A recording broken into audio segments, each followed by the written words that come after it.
자, 이번 시간에는 시간표에는 Q&A 이렇게 적혀 있는데 좀 너무 딱딱한 것 같아가지고 제가 그냥 제 마음대로 제 주관대로 그 3대 천왕 토크 콘서트라고 제 마음대로 정했거든요. 네, 그래서 우리 3대 천왕을 이 시간 모시고 함께 우리가 궁금했던 점들을 함께 얘기도 나눠보고 여러분들의 질문도 또 즉석에서 받아보는 그런 시간을 가져보도록 하겠습니다. 자, 오늘의 3대 천왕 여러분들의 박수로 소개하겠습니다. 뜨거운 박수 감사합니다. 네, 편하신 자리에 앉으시면 될 것 같아요. 네.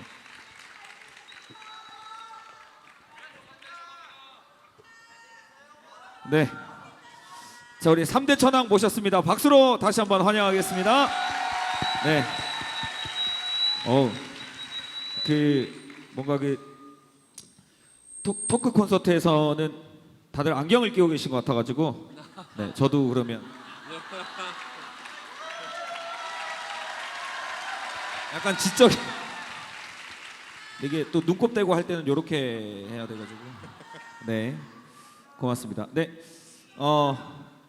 이거 좀 애드립인데요. 제가 그냥 3대 천왕이라고 소개했는데 3대 천왕에서 뭐를 맡고 계시는지 각각 좀 소개를 한번 해주시면 본인 소개 좀 들어보도록 하겠습니다. 네, 우리 목사님부터 할까요? 네, 목사를 맡고 있습니다. 네, 뭐 긴 말이 필요 없네요. 네. 네, 자, 우리 네, 마침 저는 공학 박사니까 과학과 박사. 네. 과학과 박사 파트를 맡고 계신 우리 교수님 모셨고요.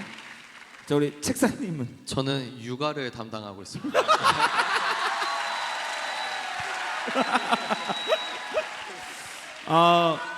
물론 너무 유명하신 분들이어가지고 다들 이제 우리 여기 캠프 참여하시는 우리 학생들이나 청년들이 다 아시겠지만, 네, 그래도 어떤 분야에서 어떤 활동을 하고 계시는지 이런 것들 좀 간단하게 본인 하고 계신 역할들을 좀 소개를 먼저 하시면 저희가 또 질문 응답 받을 때도 좀 감안해서 들을 수 있어 도움이 될 것 같아요. 책사님부터 좀 해주실까요? 저는 기독교 세계관에 의거해서 우리가 뭐 영화를 어떻게 봐야 하는가. 제가 이제 예술을 했기 때문에 그래서 그런 것들. 그리고 예술가세요. 제가 거기 쪽 전공자입니다. 그래서 그 재연도 엄청 잘하시더라고요. 아, 그래요? 그 천사 재연하는 거 제가 엄청 감사합니다. 네. 그래서 그런 세계관에 의거해서 평일 사회 어떻게 살아가야 하는가라고 했을 때 그런 얘기나 이번에 새로 나온 어떤 기독교인들은 어떻게 정치적으로 시세를 읽어야 하는가 그런 것들을 담당하고 또 강연에서 들으셨듯이 연애나 결혼 이런 것들 얘기하고 있습니다.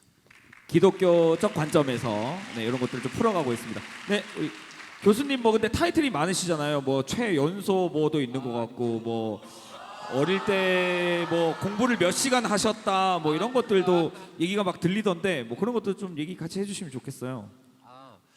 네, 저는 고등학생 때 공부를 열심히 했는데 그때 어떻게 소문이 좀 난 게 저는 그 학교에서 화장실을 안 가고 일주일에 학교에서는 열심히 공부하고 화장실을 집에 와서 가고 일주일에 그런 경우도 많았어요. 근데 화장실 가는 시간이 아까워서 공부하시더라고요. 시험 기간에는 그렇게 되더라고요, 그냥. 그래 이제 그런 것들이 있었는데 그런 말씀도 한번 나눈 적이 있고 그거는 근데 중요한 건 아닌 것 같아요. 화장실 잘 가셨으면 좋겠습니다, 여러분. 네. 그래서 이제 지금 주로 하고 계신 일이 뭔지 이런 것도 좀 한번 소개해 주세요. 네, 지금은 저는 울산대학교 전기공학부에서 교수로 있기도 하고 제가 20대, 30대 크리스천 청년으로서 살아가면서 경험했던 우리 기독교 세계관의 부재에서부터 오는 하나님을 떠나는 현상들 이런 것들을 제가 너무 많이 주변에서 본 것 같아요. 그래서 나의 신앙을 지키기 위해서 그리고 사회를 또 우리가 복음을 전하기 위해서 이런 기독교 세계관 운동이 필요하다라는 생각을 가지고 특히 이제 부산 경남을 중심으로 바른청년연합이라는 단체로 또 활동을 하고 있습니다. 네. 교수님을 비롯해서 여러 분야에서 네, 복음적으로 활동을 하고 계시다. 이렇게 저희가 받아들이면 될까요? 네, 감사합니다. 마지막으로 목사님. 네. 저는 경기도 용인에 위치한 성열 감리교회 담임 목회를 하고 있습니다. 담임 목사님이세요? 네, 그렇습니다. 네. 아니 고등학생처럼 아, 이렇게 네, 과찬이십니다. 네. 그래서 20대 때 한 번 개척을 하고 이제 30대 때 또 개척을 해서 지금 이제 개척 2년차 목회를 하고 있고요. 그리고 저술한 책이 몇 권 있어요. 네, 이제 그 중에 하나가 변증인 신학이다라는 책인데 신학생들 이제 교과서 책을 하나 이제 냈습니다. 네, 그래서 그렇게 제가 활동하고 있는 거를 말씀드립니다. 오. 제가 이름을 잘 정한 것 같습니다. 3대 천왕 토크 콘서트를. 네, 다 천왕들이 오신 거 맞는 것 같고요. 지금부터 이제 본격적으로 좀 얘기를 나눠보도록 할 텐데 크게 한 두 부분으로 좀 진행을 하려고 해요. 처음에는 이제 어제부터 저희가 QR 코드를 통해서 여기 모여 계신 우리 학생, 청년, 교사, 교역자 여러분들께서 궁금해하시는 점을 저희가 QR로 미리 질문을 받았거든요. 그 중에서 이제 몇 개를 추려서 뽑아서 거기에 대한 답을 한번 또 들어보도록 하고 그 부분이 끝나고 나면 즉석에서 갑자기 나 이거 너무 궁금해요. 나 오늘 이거 꼭 답변 듣고 가고 싶어요 하는 분들이 계실 거란 말이에요. 그분들에게 즉석에서 마이크를 좀 전달해서 질의응답을 가져보는 시간을 갖도록 하겠습니다. 참고로 질문에 선정되신 분 또는 현장에서 질문하시는 분께는 올영 상품권, 네, 2만 원권 상품권을 바로 핸드폰으로 바로 쏴드리도록 하겠습니다. 네, 본인 질문이 선정됐다고 생각되시는 분은 쉬는 시간에 우리 방송실 김승국 목사님께 가셔서 확인 받으시고 바로 상품권 받으시면 되겠습니다. 자, 그럼 첫 번째 질문 한번 볼까요? 자, 선정된 질문. 손영광 교수님께서 비성경적인 것은 비과학적이라고 말씀하셨는데 과학적인 것을 추구하는 과학자들은 성경적인 것, 즉 크리스천들이 많으신가요? 기독교인이 아니신 과학자분들은 인간이 과학적으로 알 수가 없고 해석할 수 없는 부분을 어떻게 해석하시나요? 이렇게 질문을 주셨습니다. 네. 첫 번째 질문부터 굉장히 심도 있는 질문이 나왔어요. 네. 우리가 하나님께서 우리가 과학을 탐구할 수 있고 연구할 수 있고 알아갈 수 있도록 우리에게 그런 능력도 주셨고요. 이제 그걸 이제 또 바라신 거죠. 그래서 문화 명령을 통해 하나님께서 이 땅을 정복하라 이제 이런 말씀을 하셨잖아요. 그래서 크리스천이 아니라고 하더라도 우리 하나님의 형상을 입은 우리 사람들은 그 과학을 당연히 탐구할 수 있는 거예요. 그걸 통해서 하나님을 알아갈 수 있습니다. 그런데 이 과학이라고 하는 거는 큰 그 오해가 하나가 있는데 과학이라고 하면 대부분 물리 이런 것들 있잖아요. 뭐 F는 ma고 뉴턴의 법칙이 있고 이런 것들은 상당히 사실인 거예요. 사실인 거. 9.8 아닙니까? 뉴턴. 9.8 미터 퍼 세크 제곱이라고 하는 중력 가속도가 있죠. 이제 아무것도 그런 모르는데 것들을 그냥 제가 아는 거 하나 네. 그냥 아는 거 하나 던져봤습니다. 네. 제가 아는 답니다. 중력 가속도가 그게 맞는가 하면 지표면에서 거의 맞아요. 이제 그런 걸 얘기를 하는 게 아니라 제가 예시를 들어드리겠습니다. 지금 사진 하나 띄워주시면 리처드 도킨스라고 대표적인 전투적 무신론자가 있어요. 무신론자긴 무신론자인데 아예 유신론을 이 사진이 아니고 리처드 도킨스 사진입니다. 90도 돌려야 될 것 같은데. 네. 네. 근데 이 사람이 센스 쓴 있게. 대표적인 책이 뭐냐? 그리고 이 사람이 케임브리지 대학교 교수란 말이죠. 자기가 과학에 대한 전문가라고 말을 하면서 기독교를 굉장히 폄하하는 사람이에요. 과학자인데 이 사람은 이기적 유전자라고 했는데 여러분들 이 사진 이기적 유전자라는 이 제목의 책을 보면 이렇게 말합니다. 그 주장을 말씀드릴게요. 참고로 이게 서울대학교 100대 선정 도서 이런 거 안에도 들어가는 아주 유명한 책이에요. 네. 근데 여기서 진화의 주체는 누구냐면 인간 개체나 종이 아니라 그 안에 있는 유전자다.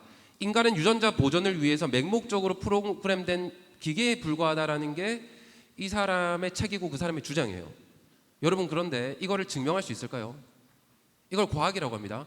진화의 주체가 그러니까 이 사람들이 이렇게 생각하는데 원숭이가 사람이 됐다고 생각을 하는데 그 진화의 주체가 누구냐면 유전자가 자기를 많이 퍼뜨리기 위해서 유전자가 그 진화의 주체다라고 주장을 하고 그 많은 논거들을 가지고 오고 있어요. 우리가 왜 예를 들어서 우리나라 지금 현재에서 키가 큰 남자를 예를 들어서 좋아한다. 아니면 연봉이 높은 남자를 좋아하거나 여자를 좋아한다. 이런 현상이 왜 나타나냐에 대해서 인간의 어떤 심리나 이런 것들을 얘기하는 게 아니라 이 사람들은 유전자가 더 많이 퍼뜨려지기 위해서 유전자가 그런 결정을 한다라고 해석하는 거예요. 근데 이런 것들은 예를 들어서 과학이라는 이름으로 알려져 있지만 애매한 영역이 상당히 많습니다. 과학이라고 하는 거. 네, 교수님 진짜 죄송한데 예를 들어서는 하나만 예를 들어주시면 안 헷갈릴 것 같습니다. 저희가. 네. 죄송합니다. 네.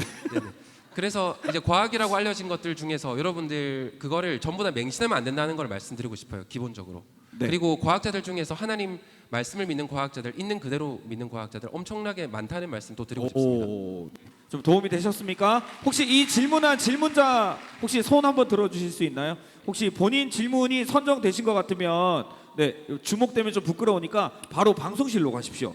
방송실로 가셔가지고 제가 이 질문 했습니다 하고 질문 그 장면 보여드리고 지금 바로 선물 바로 받으세요. 네, 나중에 한꺼번에 모이면은 저희가 좀 헷갈릴 것 같아서 지금 가시면 됩니다. 축하합니다. 다음 질문 한번 보도록 하겠습니다. 네. 김유한 목사님, 저는 신학생입니다. 목사님 말씀하시는 것을 듣기만 했는데 목사님께서 공부를 얼마나 많이 하셨고 책을 많이 읽어지셨는지 느껴집니다. 학부 재학 중에 읽으면 좋을 만한 책들이 있는지 좀 추천을 해주세요. 그리고 그 책들을 온전히 내 것으로 만들려면 어떤 방법으로 좀 선택을 해야 될까요? 이번 수련회 때 신학생 우리 친구들이 좀 있으신가 봐요. 그래서 이 질문이 왔는데 그 신학교 학부 때는요 고전을 읽어야 돼요. 고전이라고 하는 거는 네. 그 기독교 고전 문화, 뭐 어거스틴이라든가 아퀴나스라든가 현대 신학부터 공부하면 안 돼요. 네. 현대 신학은 자유주의 신학에 많이 물들었기 때문에 기독교 정통의 그 신학의 흐름을 정확하게 이해를 해야 됩니다. 그래서 그 고전의 신학들 그리고 청교도 작품들 그리고 복음주의 신학자들의 책들이 도움이 될 거예요. 네. 근데 이제 내가 목회를 하겠다 확실하게 그 비전이 있으면 목회에 도움이 될 법한 책들을 읽는 게 좋아요. 근데 내가 신학교 교수가 되겠다 싶으면 사실은 다양한 책들을 섭렵하는 게 맞는데 그게 잘 분별해야 돼요. 그래서 먼저는 학부 때는 고전 책들을 읽고 이 책을 온전하게 내 걸로 소화시키기 위해서는 다른 사실은 방법이 없어요. 그냥 계속 읽어가는 수밖에 없고 네. 네. 원래 공부에는 편법이 없습니다. 어. 그리고 성경부터 읽어야 돼요. 성경부터 사실은 성경이 제일 기본이고 근데 뭐 당연히 성경을 읽었으니까 신학교를 간 거겠죠. 근데 오늘날 이상한 신학교들이 있어요. 성경을 일독도 하지 않고 신학교 입학시켜주는 신학교들도 있더라고요. 근데 이제 그런 불량 학교 말고 이제 네, 웬만한 학교들은 신학교면은 성경 시험을 보고 들어가니까 성경 통독 그리고 중고등부 시절에 이미 10독 20독씩 하잖아요. 아멘. 아멘 아니 예. 아니 여기 수련회 온 우리 청년들 중에 성경을 네. 1독도 안 한 사람은 없을 거 아니에요. 고개 숙인 사람들 고개 들어요. 네, 지금 고개 들어요. 네. 이게 기본이니까. 네네. 교수님 고개를 숙이셨습니다. 네, 여기까지 하겠습니다. 그 목사님께서 그냥 딴 건 모르겠는데 이 책은 꼭 읽어라 하는 거 딱 한 권만 혹시 성경. 성경. 네. 성경 읽으면 됩니다. 네. 우문현답이 꼭 읽어야 됩니다. 네. 그 신학생은 네, 개인정보 보호 차원에서 따로 손들지 않도록 하겠습니다. 나중에 살짝 화장실 가는 척 하시면서 방송실 가셔서 올리브영 상품권 받아가시면 되겠습니다. 자, 다음 질문 만나볼게요. 와, 잘 안 보여요. 읽어주세요. 제가 읽어야 되죠? 네. 네. 자, 우리가 1세기 때 열심당원과 다른 점이 있다면 무엇입니까? 그들도 자신들의 자유를 빼앗기고 속국으로 살면서 그 땅에 여호와의 나라가 세워지길 바라는 것처럼 우리도 자유를 되찾기 위해 중국에 먹히지 않기 위해 이렇게 기도하고 주장을 펼치고 있는데 막상 예수님은 이들의 기대와는 달리 말이 아닌 나귀를 타고 승리가 아닌 가장 치욕스럽고 혐오스러운 십자가에 달리시지 않았습니까? 우리가 이러한 열심당원들과 다른 점이 있다면 또 달라야 하는 부분이 있다면 무엇입니까?를 먼저 한번 얘기를 할까요? 네. 제가 먼저 그 좀 예민할 수 있는데 예수님께서는 이제 제자를 품으실 때 열심당원 시몬과 그리고 우리로 말하면 이제 세리마태는 친일파라고 하는 그런 분을 이제 서로 대척점에 정치적인 대척점에 있다고 볼 수 있는 사람들을 같이 제자로 품으셨단 말이에요. 그러면 여기서 이제 빠질 수 있는 프레임 중에 하나가 그때는 그랬는데 왜 지금 한쪽 편에 서느냐라고 이렇게 할 수 있는데 제가 여러분께 말씀드릴 수 있는 건 그겁니다. 예수님께서 그렇게 열심당원 시몬이나 세리 마태나 함께 품으셨던 그 예수 그리스도 그 자체의 복음을 지키기 위한 스탠스는 특정 영역에 특정 진영에 거할 수밖에 없다는 겁니다. 그러니까 여기서 소위 말해 좌파가 뭐냐 우파가 뭐냐에 대한 개념 정립이 그래서 중요한 건데, 여러분들께서 조평세 박사님 강의를 들어서 아시겠지만 성경에 열려 있는 시스템, 그러니까 엄밀히 말하면 대한민국 체제보다 중요한 건 예수님이에요. 그렇기 때문에 대한민국이 중요한 겁니다. 순서가 되게 중요하거든요. 그러니까 열심당원이 그랬는데 우리랑 뭐가 다를 수 있을까라고 했으면 일단 메타인지적으로 질문자의 어떤 관점을 빼서 먼저 생각해야 되는 건 그렇게 품으셨던 예수 그리스도의 복음을 전하는 것에 특정 영역에 우리가 취해 있다는 겁니다. 이해가 되십니까? 그러니까 너 예수님 믿는 사람이 왜 그래? 우리가 열심당원이랑 다를 게 뭐야? 우리가 이렇게 빠지면 안 되잖아. 예수 믿는 사람은 이렇게 해야 되잖아 라는 표현의 자유와 신앙의 자유를 보호하는 체제를 지킨다는 거야. 이해가 되십니까? 그래서 관점을 좀 빼야 되는데 너무 어려운. 전 이해됐는데요. 예. 네. 쉽게 말해서 좌파 안 된다 이 얘기예요. 아, 이해되시죠? 풀어서 설명해 주셨고 네, 이제- 목사님이 요약해서. 근데 이제 간단하게. 우파 좌파라고 할 때 그 개념 정립이 많이 다릅니다. 그래서 그쵸. 이런 얘기를 할 때는 좌파와 우파가 뭔지에 대한 사전적인 공통 분모가 있어야 된다고 생각을 해요. 그래서 저는 신본주의 대 인본주의다라는 식으로 얘기를 하거나 사상적 흐름을 보거나 이제 사상적 첫 단추를 여호와 하나님, 성삼위 하나님이 있다라고 하면 거기서부터 인간론, 우주론, 뭐 자유론, 정부론이 다 갈려요. 그래서 이런 여러분들이 여기서 사용하는 예를 들어 우파다, 좌파다라고 했을 때는 이 캠프 안에서 얘기하는 그 바운더리를 말하는 겁니다. 네. 네. 그리고 또 인본주의는 안 된다 이 뜻이에요. 아, 목사님. 네.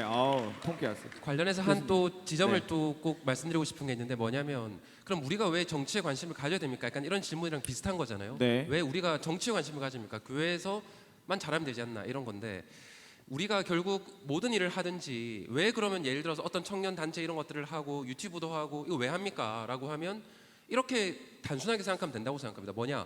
복음을 전하기 위해서라고 생각해요. 복음을 전하기 위해서. 지금 이 시대 가운데, 그러니까 이게 외국 사람들이 봤을 때는 조평세 박사님이 번역한 성경과 정체도 적혀 있지만 이해가 잘 안 가는 거예요. 왜냐? 외국 사람들이 봤을 때는 그 대표적인 예시가 바로 한반도거든요. 이 자유민주주의와 기독교가 퍼지고 이 수많은 사람들이 전도될 수 있었던 그 정치 체제에 의해서 북한이라는 나라가 있잖아요. 그래서 외국에서는 그 대표적인 사례가 이 대한민국이라는 나라인데, 대한민국 사람들이 그걸 헷갈린다? 좀 그렇죠. 제가 예를 들어서 이승만 대통령은 어떻게 되죠? 이승만 대통령이 몇 명을 전도했을까요? 20대 때 감옥에서 하나님을 믿고 그 안에 있었던 죄수 전부 다 40몇 명을 전원 다 했다고 하잖아요. 감옥에서 직접 전도한 그 40명 외에도 직간접적으로 도대체 이승만 대통령은 몇 명을 전도했을까요? 이 시대 가운데 여러분 어떻게 복음을 전하시겠습니까? 그거는 교회에서 청년부로 섬기는 거 굉장히 다양한 거예요. 그 분야 굉장히 다양한 거예요. 근데 그걸 한정짓고 누군가를 정죄하게 앞서가지고 지금 이 시대에 정말로 필요한 게 어떤 방식으로 우리가 복음을 전할 수 있을까? 어디에 과연 지금 성도들이 떠나고 있을까? 이거를 고민하면 답은 나올 거라고 생각합니다. 아멘. 네. 근데 이제 아까 어떤 질문도 그게 있더라고요. 이승만의 공과 과가 같이 있는데 왜 한쪽 편만 드냐라고 네. 하시는데, 공과 과를 같이 봐야죠. 그런데 지금 학교에서 가르치는 공교육계에서도 이승만의 공과 과를 학술적 형평성을 잃어버린 채 과만 확대 해석한다고 비판할 수 있는 여지가 있습니다. 첫 번째.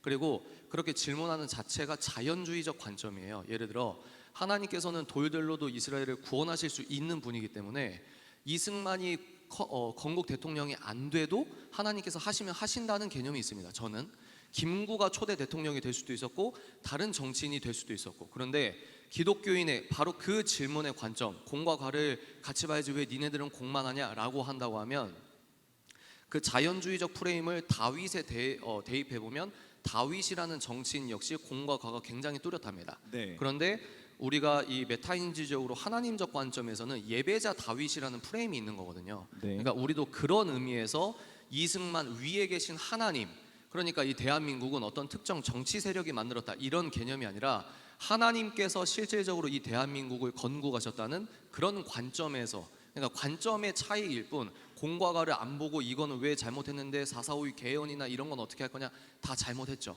인간은 완전하지 않으니까. 네. 그런데 그 질문을 공교육에 대한 형평성이 결여된 그 부분에도 동시에 적용을 해봐야 되는 것이다 네. 하는 말씀을 드립니다. 두 분께서 또 굉장히 길게 답변을 해주셨는데 요약을 잘 하시는 목사님께서 두 분의 답변을 한 줄로 이렇게 또 요약을 해드리도록 하겠습니다. 네.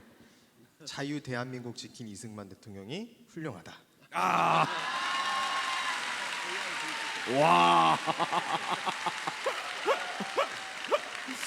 야.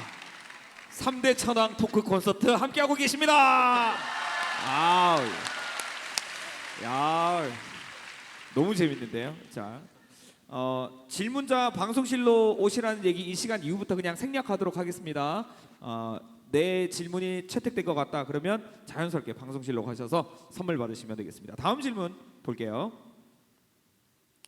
자, 한국 교회가 다시 복음주의로 부흥해야 한다고 생각하지만 그 가운데 이승만 박사를 강조하는 이유, 방금 우리가 했던 얘기네요, 그죠? 이승만 박사는 하나님의 은혜로 쓰임 받아 공도 있으나 사람이기에 과도 있었던 인물입니다. 그러나 세계로 교회를 비롯해 몇몇 교회들이 좌파에서 자신의 진영에 있던 대통령을 성역화한 것처럼 따라할 필요가 있나요?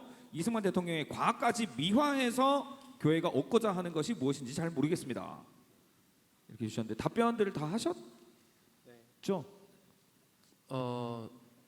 제가 예를 들어서 근데 이 질문에 대해서 제가 예를 들어서라고 대답을 하게 되네요. 계속.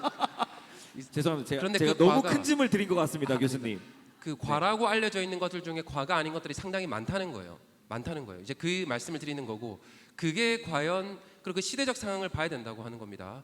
그런 것들을 보지 않은 채 그냥 무조건 특정한 부분만 집어서 어떤 사람을 마냥 찬양하겠다. 그리스도인으로서 누군가가 정당하지 않은 그 사람이 크리스천이 아니어도 상관없어요. 정당하지 않은 마녀 사냥을 당하고 있는데 그것들이 내 일이 아니기 때문에 그 사람들이 죽든 말든 그렇게 해서 그 사람이 어떻게 되든 말든 그렇게 해서 나라가 망하든 말든 나는 신경 쓰지 않겠다. 저는 그리스도인의 바른 자세가 아니라고 생각합니다. 미화가 아니고요. 여러분들이 그 안을 잘 살펴보시면 될 거라고 생각합니다. 이 질문을 하신 분께서요. 네, 감사합니다. 좋은 답변이었습니다. 누구야 도대체?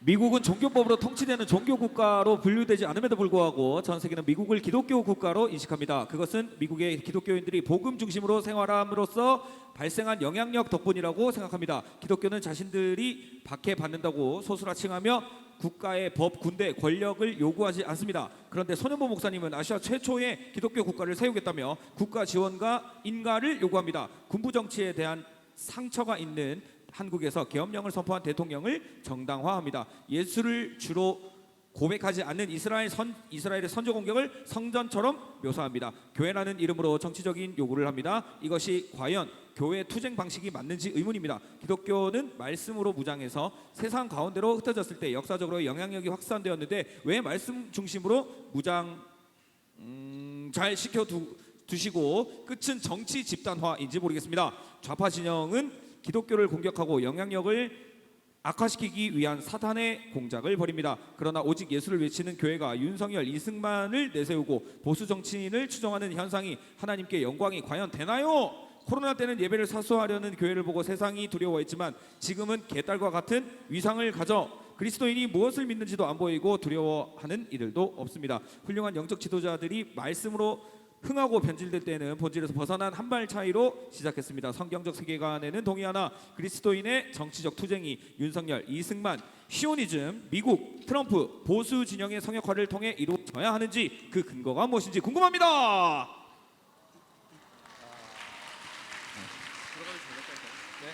제가 해도 될까요?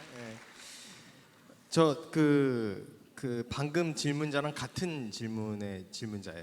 이 앞에 같은 질문자네요. 이승만 공과 네네, 공과 얘기하신- 얘기했듯이. 네네.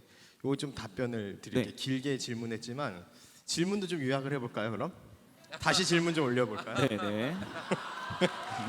자, 질문 요약하자면 이런 거예요. 왜 그 우파랑 하냐? 기독교가 우파여야 되냐? 이 질문이죠. 쉽게 요약하면.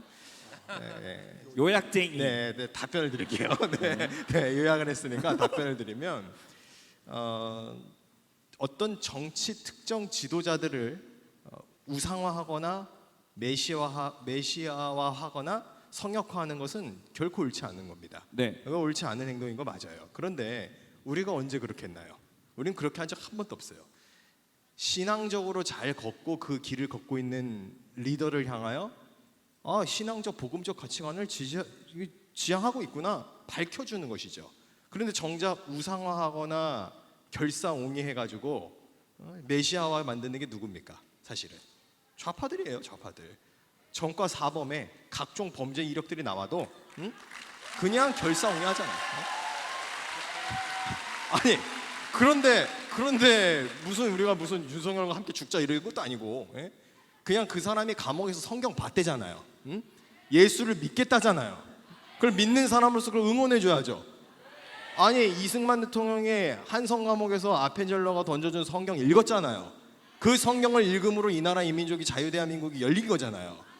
그리고 이날 이 시국에 같은 어둠의 세력에 붙잡혀 감옥에서 성경 읽고 있는 전직 대통령이 생긴 거 아닙니까? 그러면 응원해 주는 게 맞는 거죠. 기독교 신앙에 있어서. 무슨 여기에 어떤 정책적인 거 이념적인 걸 왜 붙여요? 예수 믿는 사람을 믿고 성경 읽는데. 근데 한쪽은요. 다른 한쪽은 국정감사에서 성경 갖고 낄낄대고 비웃어요. 보셔서 아시잖아요. 성경을 비참하게 깔아뭉개고 그걸 왜 믿냐 그러고 국가인권위원장 청문회 자리에서 창조론 믿냐고 조롱해요. 그러면은 우리가 어떤 판단 나오는지 당연한 거 아닙니까? 그러니까 이게 우리가 무슨 뭐 결사적으로 무슨 우파운동 이거 아니에요. 사실은 보면은 신앙의 원리대로 말하고 있을 뿐이에요. 그러다 보니까 우파 진영에 있는 사람들과 그 신앙적 결이 지금 맞아 떨어진 거예요. 그냥 제가 얘기했다시 아까 강의 시간에도 얘기했는데 좌파 약자를 위합니까? 저 약자 되게 소중히 여겨요. 저 진보예요. 저 진보. 여러분 저 진보 좌파입니다. 약자와 과부와 과부, 고아, 나그네 소중히 여겨야 돼요. 이 시대 과부, 고아, 나그네 탈북자들을 강제 북송시킨 정권은 어느 정권입니까? 그 영혼들에게 복음의 영혼의 메시지를 전하고자 하는 것을 막고자 하는 이들은 누굽니까? 답은 나왔어요. 이제는 분별력의 문제입니다. 답변 마치겠습니다. 그런데 여러분 우리 국민들이 나머지 절반의 국민들은 저희와 동의하지 않는 부분들이 있기 때문에 아까 이제 유기적으로 연결되는 대답이 될 수 있겠는데요. 기독교인들은 그런 것 같아요. 하나님의 성경적 질서를 지키는 것이 우선순위라고 하면 현실 정당과 현실 정치의 본질은 타협이라고 생각합니다. 예를 들어 차별금지법의 해악을 아무리 알려도 이제 소위 말해 오른쪽 정당에서 내부적인 설문조사에 돌려요. 차금법 통과를 반대합니까? 찬성합니까? 근데 이제 5년 뒤에 10년 뒤에 아무리 차별금지법의 본질을 말해도 차별금지법을 찬성하는 게 옳다라고 주장하는 사람이 60% 70%면 오른쪽 정당 정치인들도 자신들의 득표와 당선이 우선순위이기 때문에 한순간에 차금법을 찬성한다고 공약을 바꿀 수 있는 게 현실 정치라는 거예요. 그러면 예수쟁이는 뭐냐면 만약에 그런 시기가 오면은 왼쪽 정당에도 뺨을 맞는 겁니다. 그리고 오른쪽 정당에도 뺨을 맞는 거예요. 그러니까 우리 예수쟁이는 시대적으로 그런 사명을 띠고 있다는 겁니다. 그러니까 이런 밸런스, 그리고 내가 정말 싫어하는 정치인이 있어요. 그런데 제가 제일 싫어하는 정치인이 오늘 밤에 하나님의 신적인 은혜로 예수를 믿었다고 합시다. 인격적인 예수님을 체험했다고 합시다. 그러면 내가 싫은 어떤 내 정치적 정치관과 다른 공적인 씨름과 그 사람의 영혼을 사랑하고 영적 가족이 된 것은 별개라는 생각을 갖고 있습니다. 그러니까 기독교인들의 정치 참여에서 잊지 말아야 될 영적 밸런스는 뭐냐면 저 사람의 영혼까지 미워하는 그 영역으로 가면 안 된다는 겁니다. 그래서 아까 열심당원과 우리가 뭐가 다르냐? 열심당원은 어쩔 수 없이 국수주의적으로 빠질 수 있지만 우리는 밸런스가 있다는 거예요.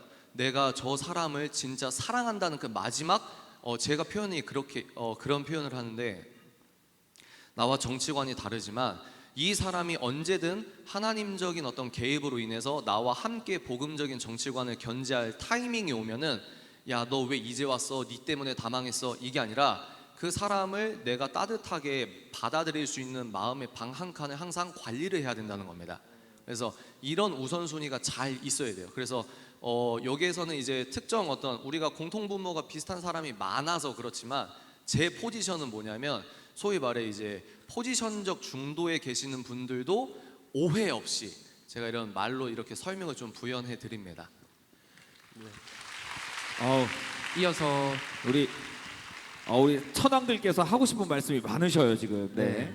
아니, 상당히 우리 네. 그리고 이게 우리가 미리 점심시간에 보고 급하게 몇 개를 뽑은 거거든요. 일부러 또 이 질문을 뽑은 겁니다. 다시 한번 띄워주시면 제가 그 앞부분에 대해서 제가 설명을 좀 드리고 싶어요.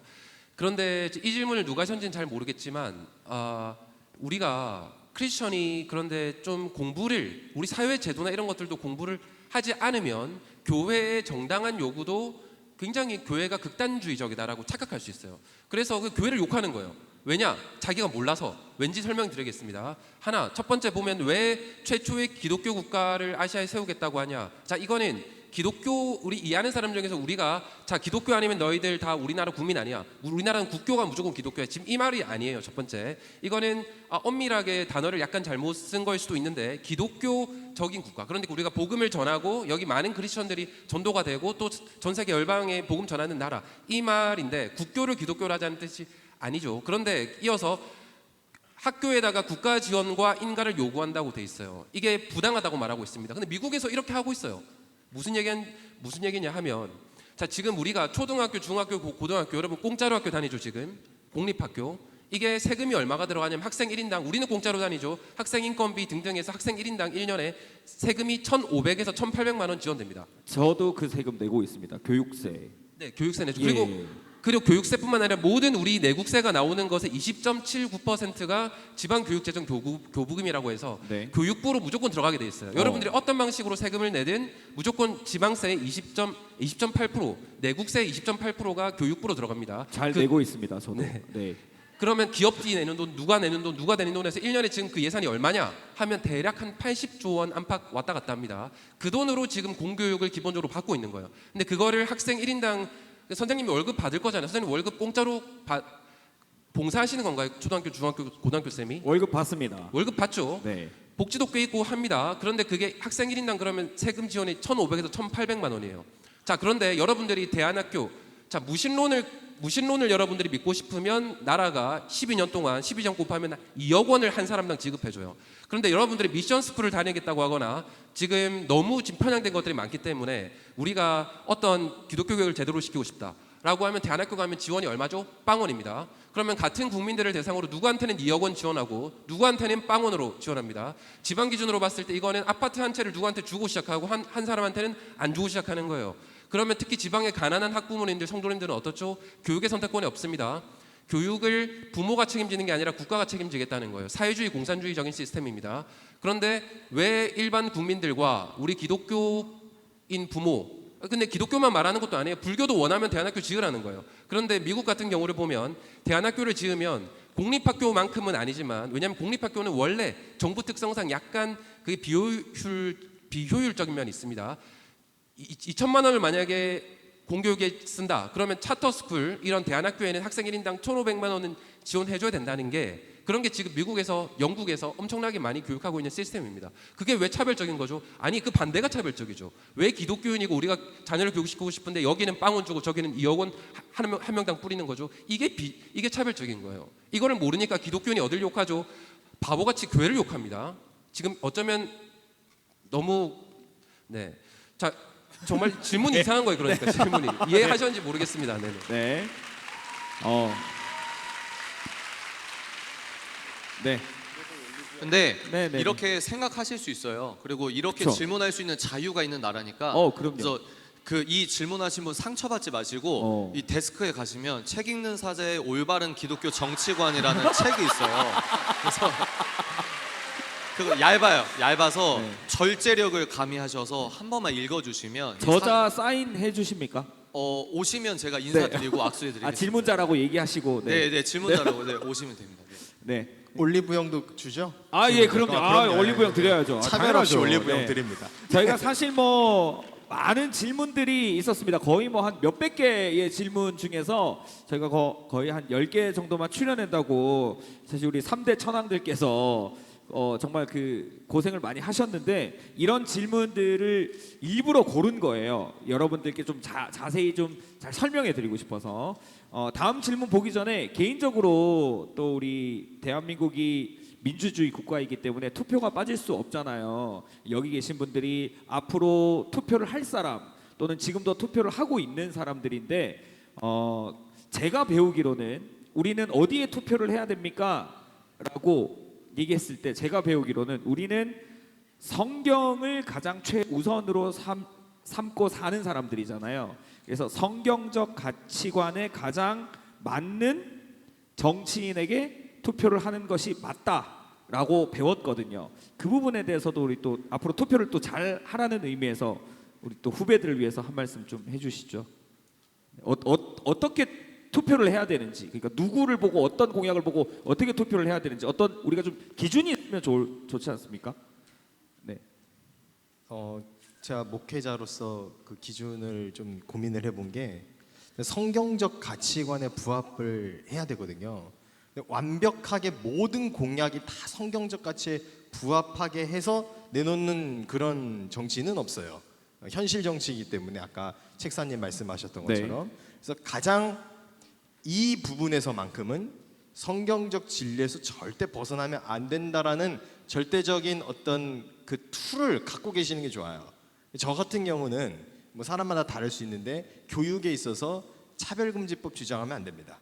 그거 주장하는 일단은 공약을 내세우면 일단 잘라버리는 거예요. 일단 그리고 똑같이 퍼주는 그런 포퓰리즘적 정책, 뭐 노조를 지원하고 막 그리고 안보를 위협하고 적대적인 그런 공산국가 세력들을 공산국가에 교회 없거든요. 북한에 교회 없습니다. 봉수교회가 그게 무슨 교회예요? 김일성 선정기관이지. 그러니까 교회가 없어요. 지하에 성도들만 있을 뿐이고 핍박받고 있는데 근데 친북 정책을 펼친다. 그런 반기독교구나 이렇게 걸으시면 되겠습니다.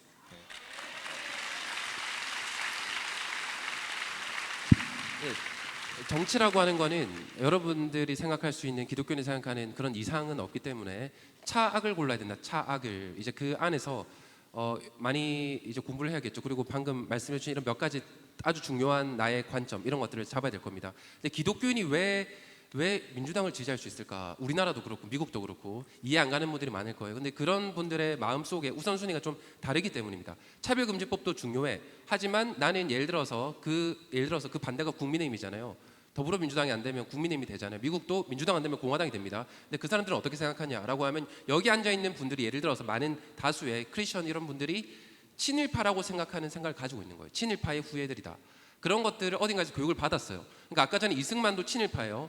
그러니까 저런 교육을 어딘가에서 받고 그거를 자기가 확신하고 믿고 있다 보니까 아무리 차별금지법이 잘못됐지만 친일파 놈들은 안 돼라는 그런 우선순위가 좀 다른 거예요. 그래서 이런 것들은 아마 교육을 통해서 좀 바꿔 나가야겠죠. 그래서 아마도 그분들이 오해하고 있는 것들이 상당히 많을 겁니다. 실제로 따져 들어가 보면. 네. 그 정도로 말씀드리겠습니다. 네, 저는 문맥을 보라고 말씀드리고 싶어요. 문맥. 그러니까 모태 신앙의 장단점이 있고 당대 믿음의 장단점이 있듯이 모태 소위 말해 여기 부산이니까 모태 경상도 우파의 장점과 단점이 있습니다. 제가 봤을 때 저는 소위 말해서 김어준 방송을 들었던 좌파에서 이제 소위 말해 왼쪽에서 이제 예수님을 이제 기준 삼아서 정립이 된 사람이기 때문에 좀 뭐랄까 여러분 입장에서 좀 다를 수 있어요. 근데 제가 말씀드리는 건 이거 녹취 파일 들어봤냐? 너는 그럼 이거 봤냐? 이렇게 말했는데 뭐라고 할 거냐? 그러면 이건 뭐라고 할 거냐? 이런 칼싸움은 자연주의적이고 제가 봤을 때 의미도 있겠지만 그렇게 성경적으로 우리에게 가져갈 의미는 없거나 미미하다고 봅니다. 그래서 큰 문맥과 흐름을 봐라. 이 정치인 여러분 정치인도 죄인이고 우리도 죄인이고 그래서 정치인보다는 그 정치인이 몸담고 있는 정당의 당헌 당규가 그러니까 그 정당의 문맥적 흐름을 보시면 좀 더 이게 구분이 잘 될 것이고 두 번째 현실 정당에서 이 뉴스 헤드라인 저 댓글 이거 캡처 이렇게 보기보다는 역사를 보시면 돼요. 이 개인 왜 오른쪽 정당에서 당선되면 자유를 애들 교과서에서 자유대한민국에서 자유를 넣으려고 하고 왼쪽 정당에서 대통령이 되면 왜 자유를 빼려고 할까? 이 두 글자가 뭔데 그렇게 중요하냐라고 하면 자유민주주의에서 자유는 개인의 자유를 의미하고 그 개인의 자유는 본질적으로 예배자의 자유를 의미한다고 생각합니다. 그러니까 이 예배자라는 개인에 대한 개념이 어디서 만들어졌냐? 루터의 종교개혁부터 나오는 거거든요. 그러니까 제가 이제 법학도 하다가 지금은 이제 휴학 상태지만 이렇게 쭉 여러분들이 학술적인 형평성을 갖고 좀만 여러분들이 이 문맥을 공부를 해보시면 인류 역사, 인권의 역사에서 기독교를 빼면 말이 안 되는 겁니다. 그러니까 이런 개개인의 이거 루머 봤냐 뭐 봤냐 이게 아니라 그런 어떤 논쟁적 칼싸움도 일리는 있겠지만 우리 예수쟁이들은 문맥을 보면 어느 문맥이 성경에 열려 있는가, 네. 예배자들의 자유를 보호하는가 이걸 보시면 될 것 같습니다. 중요한 것 같습니다. 네. 저도 이 시간을 통해서 정확하게 말씀드리겠습니다. 저는 정치 색은 없습니다. 정치 색은 없고 예수님 색은 있어요. 예. 그래서 정치인을 뽑을 때 어떤 정치인이 어떤 정당이 내가 믿는 성경에 더 가까운가, 더 많이 겹치는가를 보고 저는 투표를 진행하거든요. 여기에는 조금 동의가 되시나요? 네. 네, 물론 그렇습니다. 네, 네. 맞는 것 같습니다. 그렇게 정리가 괜찮을까요? 네. 네, 네. 아, 좋습니다. 네. 자, 다음 뭔가 좀 찜찜한 기분이 좀 드네요. 네. 자, 다음 질문 가보도록 하겠습니다. 각각 질문을 주셨어요. 네. 자, 먼저 손영광 교수님께 질문 드리겠습니다. 네. 성경과 과학 둘은 무슨 관계라고 생각하세요? 기독교인으로서 과학을 어떤 식으로 바라봐야 되고 반드시 이건 알고 과학 공부를 하는 게 있을까요? 강의를 준비하시면서 어떤 생각을 많이 하셨나요? 크게 꿈을 꾸리는 게 정확히 꾸라는 게 정확히 어떤 꿈인가요? 이렇게 주셨는데 질문이 너무 많은데 한 개 정도만 대답을 혹시 해주시죠. 제가 첫 번째로 뽑은 질문이 있었는데 그 네. 질문을 하나 보여주실 수 있나요? 그게 올해 4월에 서울에 눈이 왔다 이런 거였거든요. 아, 그래요? 그래서 네. 그 질문 혹시 준비돼 있나요? 그러면 그걸로 그거 질문으로 넘기기 전에 우리 책사님 먼저 한번 결혼 생활의 장점 3가지와 단점 3가지를 주셨습니다. 일단 제 아내가 이 자리에 있기 때문에 단점은 없습니다. 네, 단점은 없고 네. 장점은 제가 이 오전 강의에서 열심히 말씀을 드렸듯이 진짜예요. 진짜 제가 경험해서 이 심리학계에서는 그 성격이 유사성이 높을수록 결혼 만족도가 높다고 하더라고요. 네. 근데 우리는 더 나아가서 심리적 유사성과 신앙적 유사성, 그러니까 영적 유사성이 높으면 정말 행복합니다. 네. 그래서 결혼의 장점 3가지 이건 모르겠고 끝까지 내 편이 되어주는 사람, 네 그런 것이 있고 네. 또 이제 아이를 낳아서 함께 키울 때 이게 잠도 못 자고 피곤하긴 하더라고요. 근데 그리고 제가 이거 책을 읽어야 되고 이 글을 써야 되고 이게 사무적인 업무가 있는데 저는 집에서 일을 하거든요. 그래서 일과 이게 좀 떨어질 수 없어서 가끔은 좀 아쉬운 것도 있는데 네. 그 모든 걸 상쇄할 만큼 아이가 그리고 아내가 주는 그리고 우리가 함께 살아가는 이 자체가 너무 크게 온다. 네. 이게 장점인 것 같습니다. 네. 좋습니다. 두 분도 결혼을 하시지 않으셨나요? 네. 결혼의 네. 장점 한 가지씩만 그래도 좀 한번 얘기를 해주시면 좋을 것 같습니다. 교수님 먼저 하세요. 단점. 네. 저는 현명하셔요. 어제 행복이 아니라 거룩을 위해서 우리가 결혼해야 된다고 했지만 저는 행복하다고 생각합니다. 네. 제가 결혼 안 했을 저를 상상해 보면 훨씬 행복하게 살고 있다. 너무 감사하다. 네. 아내와 자녀들 덕분에. 네. 답변 감사합니다. 네, 목사님. 제 자녀를 출산한 그 산부인과 병원에서 이 책사님 만났거든요. 동갑이에요, 우리 자녀들이. 네. 같이 같은 산부인과. 네, 같은 산부인과 동기입니다. 같은 병원. 네, 사적인 거는 비밀인데 출산 동기. 네, 그렇죠. 네. 네. 그 얘기를 왜 말씀드리냐면 그때 뵀는데 오늘 처음 본 것처럼 기억을 못 하시느라고. 네, 그 정도로 다른 사람은 눈에 안 들어올 정도로 행복한 게 결혼이다. 이 말씀드립니다.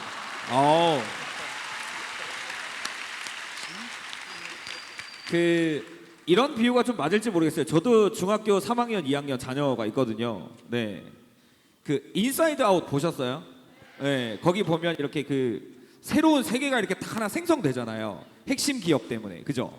네. 그런 것처럼 게임으로 따지면 완전 내가 상상하지 못했던 말로는 진짜 설명이 안 되는 새로운 스테이지가 하나 딱 열리는 것 같은 그런 기분이에요. 네, 물론 거기 안에는 좋은 점만 있지는 않겠죠. 네, 유토피아는 아닐 거예요. 근데 물론 이게 우리가 그 게임을 진행하다 보면 뭐 때로는 뭐 이렇게 뭐 장애물도 나오고 뭐 이게 뭔가 좀 어려운 부분들도 있잖아요. 하지만 또 재밌잖아요. 네, 그런 장단점이 다 있다 이렇게 보시면 되겠습니다. 이 말로는 설명하기가 너무 어려워가지고 좀 안타까운데 그래도 어떤 새로운 세계가 확실히 열리는 것은 맞다. 예, 그리고 결혼, 그다음에 자녀 출산도 또 하나의 또 다른 스테이지거든요. 예, 그래서 여러분들이 그런 스테이지들을 꼭 체험하셨으면 좋겠습니다. 네. 자, 우리 아까 손영광 교수님 그 질문 요청하셨던 거 그거 준비되면 한번 볼까요? 그 방송실에서 그게 찾기가 좀 어려우신가 봐요. 네, 제가 아니면 네, 그 하고 번호를 계시면- 좀 번호를 불러주시면은 네 저희가 알겠습니다. 준비하겠습니다. 준비하고 있습니다. 일단 그 준비된 다음 질문 한번 보겠습니다. 네. 책사님 결혼을 죽기 전에 꼭 해보라고 하셨는데 바울과 같이 주님께 쓰임 받는 사람들 중 그러니까 바울은 이제 그 독신의 은사죠, 그렇죠? 네. 결혼하지 않은 네, 사람들 중 독신 특수하게 저주 아닌가요? 네, 은사 네? 맞나요? 저주 아니고 은사 맞나요? 은사 맞죠, 은사. 네. 네, 네. 자, 특수하게 결혼을 하지 않은 사람들에게는 하나님의 어떤 뜻이 있으신가요? 이렇게 주셨습니다. 성경에서 요구하는 건 결혼과 독신입니다. 둘 다 요구하세요. 그런데 독신과 비혼주의가 다른 거죠. 그래서 여러분들 제가 이렇게 그림 그려서 설명한 거 보시면 기독교 세계관은 옳고 그름의 가치 판단이 오직 예수고 그리고 비기독교 세계관은 가치 판단이 인간이다 이렇게 얘기해 드렸는데 네. 결혼을 안 한다는 이유가 나의 이유나 나의 목적이나 나의 생각으로 마음의 동인이 발생되면은 그것은 비혼이죠. 예를 들어 내 연봉이 작아서 아니면 가난을 되물려 주기 싫어서 일정량의 설득력은 있어 보이는데 창조주의 어떤 법령을 보면 생육하고 번성하는 건 행복이라는 거죠. 그래서 첫 번째 대전제는 결혼이 축복이다 라고 하는 거고 동시에 하나님은 독신으로 부르신 사람이 있습니다. 저는 이 자리에 계신 분들이 다 결혼을 하면 좋겠지만 아닌 분들도 필연적으로 나와요. 그러면 내가 못해서 안 한다 뭐 이건 어쩔 수 없겠지만 하나님께서 독신으로 부르신 사람들은 거기에 맞는 하나님의 영광에 대한 어떤 십자가 길과 그에 따른 합당한 은혜가 있습니다. 네. 그래서 내가 독신이라서 뭐 예를 들어 뭐 잘못한 거다 전혀 아니고 성경은 두 가지를 같이 권면한다. 네. 네. 목사님, 네. 결혼 또는 독신은 네. 본인이 정하는 겁니까? 하나님 정해 주시는 겁니까? 하나님 정해 주시는데 네. 그 독신을 은사라고 말하는 게 성경의 큰 위로예요. 응? 그러니까 여러분 그러니까 쓸데없는 아, 생각 목사님께서- 마시고 네, 여러분도 혹시 네. 내가 그 은사를 받았구나 생각할까봐 네. 제가 볼 때는 없거든요. 어. 여기에 독신 은사자가 없어 보여요. 그러니까 빨리빨리 가정들 이루셔서 네. 다음 세대들 준비하시고 네. 또 자녀들 많이 낳아서 네. 다음 세대를 또 전복시킬 수 있는 네. 믿음의 군사들 되기를 간절히 원합니다. 아멘. 네.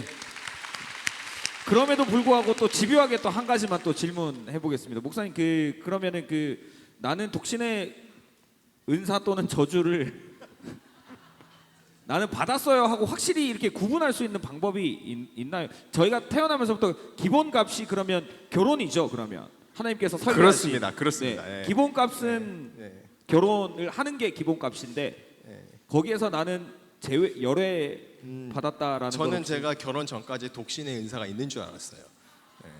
네. 착각이었어요. 그러니까 그렇게 생각이 들 때쯤 되면 아니라고 알려주실 테니까 네. 염려하지 마세요. 그러면 우리는 그냥 다들 결혼을 잘 준비하면 되는군요. 예, 그렇습니다. 알겠습니다. 네, 다가올 결혼을 잘 준비하십시오, 여러분. 네, 우리 교수님 질문 오래 기다리셨습니다. 한번 볼게요. 네. 제가 이걸 첫째로 꼽았었는데 이게 다른 질문으로 나와서 뭐였냐면 이 질문이 있었어요. 그럼 어제 강의랑 연결해서 네. 대한 질문입니다. 학자들이 환경 문제가 심각하다고 하는데 전부 틀린 건가요? 당장 몇 년만 보더라도 계속 비정상적으로 더워지고 이번 년도 4월에는 눈까지 내릴 정도로 추워지는 등 환경이 비정상적으로 바뀌는데 환경 문제가 심각한 것 아닌가요? 네. 라는 질문이었어요. 네. 여기서 그러니까 정확하게 구체적인 지금 미국의 많은 국민들과 특히 많은 학자들이 그런 기후 종말론, 그러니까 제가 새로운 종말론이라고 했잖아요. 성경적이지 않은 뭔가 새로운 종말론들을 사람이 만들어내고 있는데 과연 과학적인가? 구체적인 데이터를 바라고들 말합니다. 구체적인 데이터를 직접 보라. 특정한 데이터만 보지 말고. 그러면 지금 마침 이분이 질문할 때 딱 예시를 줬기 때문에 제가 바로 답을 드립니다. 사진 네. 보여주세요. 네. 뭐냐면 바로 여러분 검색해 보세요. 서울에서 지금 1920 올해 맞아요. 4월에도 눈이 왔어요. 0.6cm의 눈이 내렸습니다. 네. 1930년도에 2.3cm 왔어요. 1943년에 0.5cm 왔어요. 1945년 왔어요. 2020년도도 왔어요. 자, 1911년도에도 4월 19일까지도 거의 하순까지도 눈이 내렸어요. 눈이. 자, 2025년에 이 근거만 가지고 이걸 가지고 지금 기후가 어마어마하게 위기고 이렇게 말할 수 있나요? 아니라는 거예요. 지금보다 더 더웠던 때가 언제냐라고 하면 중세 온난기가 있습니다. 중세 온난기. 1000년도 왔다 갔다 할 때 그때의 영국의 중북부 지역에서까지 감귤나무가 자라고 재배하고 와이너리까지 한 포도원까지 경작한 그런 증거들이 다 남아 있어요. 자, 그럼 그때 지구 망했습니까? 지구 망한 거예요. 해수면 올라와서 다 망한 거예요. 그리고 우리가 이산화탄소 농도가 지금 200, 300, 400 ppm인데 우리가 고생물학자들과 여러 근거를 통해서 추론하건대 그런 고생물학 그 연대 기준으로 봤을 때 수억 년 전에 어마어마하게 이 많은 생물의 종들이 생겼다고들 주장하는 그때에 이산화탄소가 3000 ppm에서 한 5000 ppm 정도 됐을 오. 거라고 추정되고 있어요. 자, 그럼 그때 생물들 다 죽었어야죠. 왜 그때 어마어마하게 많이 진화했다고 주장하는 거예요? 그 안에 우리가 명확한 증거가 아닌, 그러니까 F는 MA 같은 그런 게 아니라 그런 불명확한 그런 주장들이 많다는 거예요. 대표적인 게 사실은 안타깝게도 기후과학이라는 영역이 좀 그렇다는 거예요. 그래서 이 과학을 할 때 우리가 굉장히 엄밀하게 잘 봐야 돼요. 그리고 과학이라는 영역이 왜 중요하냐 하면 지금 이 사회가 굉장히 복잡 다단해졌어요. 우리가 예전에 농경사회에서 하나님 말씀 듣고 신부님께 말씀만 듣고 있던 그 사회가 아니라 지금 과학이라고 하는 게 굉장히 많은 사회를 다양한 방면으로 지배하고 있단 말이죠. 어떤 면에서. 근데 이거에 대해서 해석이 안 되면, 내가 틀려버리면 신학적인 해석이 완전히 틀려버릴 수도 있는 거예요. 중요하다는 그런 말씀 드리면서 방금 질문에 대한 예시로 답을 드렸습니다. 네. 이상입니다. 감사합니다. 그 교수님께서 질문에 너무 열정적으로 답변을 잘 해주셔가지고 제일 앞에 있는 우리 중학생 친구가 자기 용돈을 이렇게 동전을 굴려가지고 교수님께 전해드리라고 요 교수님께 잘 전달해드리도록 하겠습니다. 네. 이 질문에 답을 잘하시면 이렇게 용돈도 받으실 수 감사합니다. 있습니다, 여러분. 네. 감사합니다. 네. 그 현장 질문을 조금 한번 받으면 좋겠어요. 나 진짜 이 질문 나 오늘 답변 나 못 들으면 나 잠 못 잔다 진짜. 나 진짜 꼭 하나 나 진짜 나 이거는 진짜 꼭 들어야 된다 하시는 분은 자 자리에서 잠깐만 일어나 계십시오. 네. 이것도 인원이 너무 많기 때문에 또 어쩔 수 없이 저희가 뭐 또 다 하고 싶지만 일단 일어나서 손을 들고 계시면 누군가는 또 선택이 되지 않겠습니까? 네. 자 그러면은 일단 그럼 한 분씩 한번 할게요. 제 옆에 계신 우리 요한 목사님께 나는 이 질문이 있다 하시는 분만 일어나 주세요. 나 요한 목사님한테 나 이 질문 꼭 나 오늘 때려 죽여도 나 무조건 해야 된다 이 질문 하시는 분 계시면 일단 손 들고 계시고 목사님께서 한 분만 선정. 많이 앉으시는데요? 질문자들 많이 사라졌어요. 네. 네. 네. 어떡하냐? 네 분이 계시는데 네. 마이크 좀 준비해 주십시오. 네. 네. 저 끝에 계신 우리 자매님. 우리 자매님 저 2층이에요? 네, 2층에. 2층에 머리 묶으신. 예. 네, 우리 자매님. 아우, 네. 축하합니다. 일단 올영 죄송해요. 2만 원. 네. 네. 뭐 선정이 선정이 되셨어요. 되셨어요. 죄송하네요. 네. 네. TV다. 네. 뭐라고 하셨어요? 못 들었어. 못 들었어요, 저도. 뭐? 아니 TV 나온 게 아, 신기해가지고. 오 TV 본인 나왔다고 리액션. 네. 네. 네. 질문 어떤 거냐면요. 제가 학교에서 이번 연도부터 기도 모임을 하기 시작했는데 할렐루야! 네. 그래서 열심히 모집도 잠시만요. 잠시만요. 네, 교수님 용돈. 용돈 전달해 드리도록 하겠습니다. 네. 근데 용돈이 그냥 가지 않고 혹 30배, 혹 60배, 혹 100배로 조금 용돈이 아마 갈 것 같습니다. 네. 네, 그래서 기도 모임을 하는데 친구들을 되게 모집하고 전도를 하려고 노력해도 결국에는 이제 믿는 친구들이 몇 명 정도 모이더라고요. 그것도 너무 감사한데 사실 기도 모임을 하게 된 목적은 전도를 하고 또 안 믿는 친구들한테 예수님의 사랑을 알리고 싶다 이런 마음에서 시작한 건데 어떻게 해야 믿지 않는 무교인 친구들을 좀 모을 수 있을지 궁금해서 질문하게 되었습니다. 아, 너무 현실적이고 좋은 질문입니다. 네, 일단 답변 먼저 좀 들어볼게요, 우리 목사님께. 네, 그 믿는 친구들이랑 먼저 기도 모임을 조직해 놓는 게 굉장히 중요해요. 그러니까 그 믿음의 친구들, 우리 믿는 사람들끼리만 너무 모여 있는 거 아니야? 이런 생각을 일단 가지시면 안 되고 그 믿음의 공동체를 확립하고 그 기세가 있어야 돼요. 영적 기세가. 기도가 쌓여야 됩니다. 그래서 어느 순간 어떤 이제 일정 시점이 되면 우리끼리만 이렇게 계속 기도하고 있는데 안에서 내부적으로 같이 기도하는 친구들이 이제 이야기를 해요. 우리 한 명씩 데려오자. 그러면서부터 전도가 되는 거거든요. 그래서 조급해하지 마세요. 지금 기도로 준비했으면 곧 있으면 그 학교 복음화 될 겁니다. 아멘. 감사합니다. 아우, 좋습니다. 아우, 너무 좋은 질문이고 너무 도전되는 아주 좋은 답변이었습니다. 감사드리고요. 자, 다음은 우리 교수님께 나 오늘 이 질문 나 진짜 꼭 해야 된다 하시는 분 계시면 일단 일어나서 네, 손을 뒤에 들고 목사님께서 또 선정해 주셔서 저 네. 네, 회색 옷 입은 여자 학생. 네. 아, 그래요? 네, 네, 네. 의자 위에 올라가 있는 우리 학생. 네. 선체로 질문하시죠. 기왕 올라간 김에. 네. 네? 아, 네, 네, 네. 아 여기 일어나서? 네, 네. 네, 그렇게 질문하셨잖아요. 네, 네. 아니 예수님께서 물 위를 걸으셨는데 물이 움직이잖아요. 계속 한 방향으로. 근데 이게 런닝머신도 아니고 거기서 고정이 되시는데 오. 이게 어떻게 되는가? 오. 아, 그러면 우리 네. 쉽게 말하면은 그 이게 롤러 스케이트 타는 것처럼 미끄러워야 정상인데, 그죠?